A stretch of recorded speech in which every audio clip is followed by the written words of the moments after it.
Hey there, and welcome back to your end of week show for all things gaming news. I'm your host, the Lucky TZP, and this is GNN.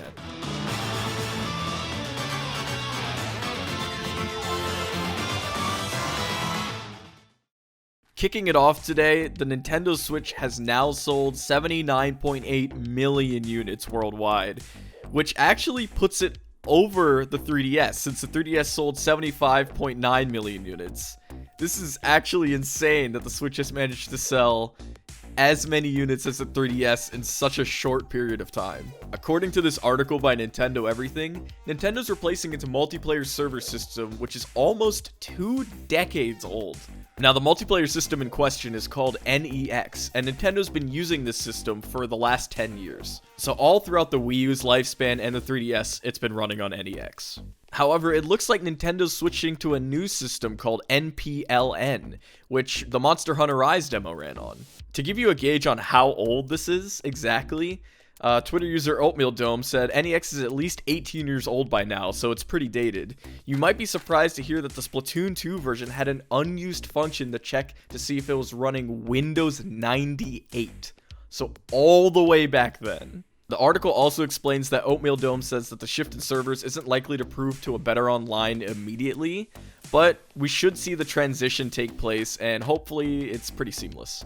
It looks like an official Sonic the Hedgehog Lego set is in development by LEGO Ideas. What I'm showing you right here is a fan model by Viv Grinnell, and this is probably going to be what the finished project looks like. This model is just greenlit for right now, but it's probably going to be pretty similar. Now, we touched on this topic a while ago. Actually, it was probably about a few months ago.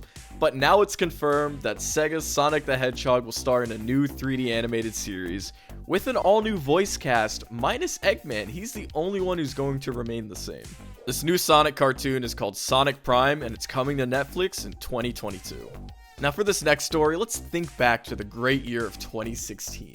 So many cool hero shooters came out that year. We had Overwatch, and we had Paladins, but there's one I keep forgetting about. What's it called?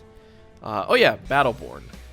The official Battleborn Twitter account tweeted that the servers have been deactivated and the game is no longer playable. So not only was Battleborn absolutely crushed by Overwatch and Paladins, but now you can't even play the game anymore.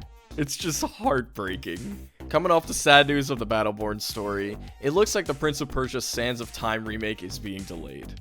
They're stating that the reason is to make the game, of course, the best possible game it can be, and this is totally understandable. As with any game being delayed, it's obviously going to be better than if they rushed it or crunched it and tried to put it out faster.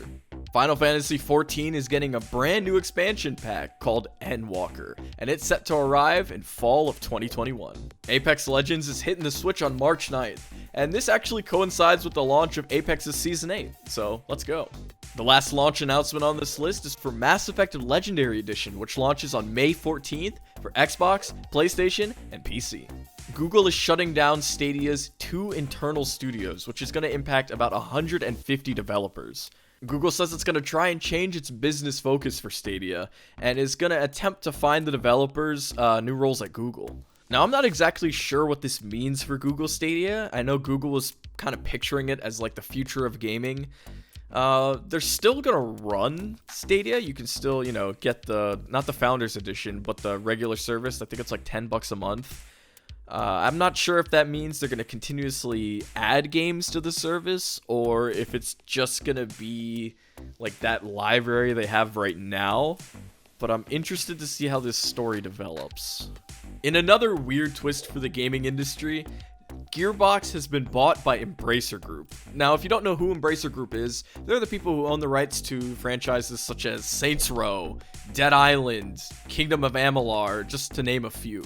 Now, this press release is saying they're going to be a wholly owned subsidiary of the Sweden-based company, being Embracer Group, and the transaction was worth $1.3 billion.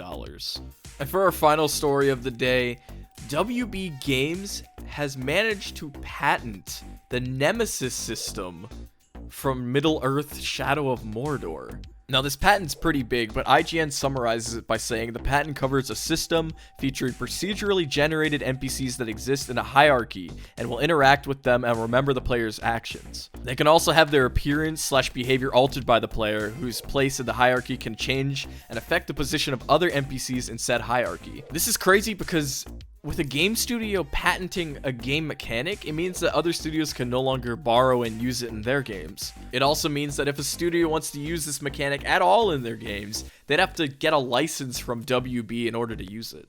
And now we're moving on to a segment that's one of my favorites, being the games that released this week.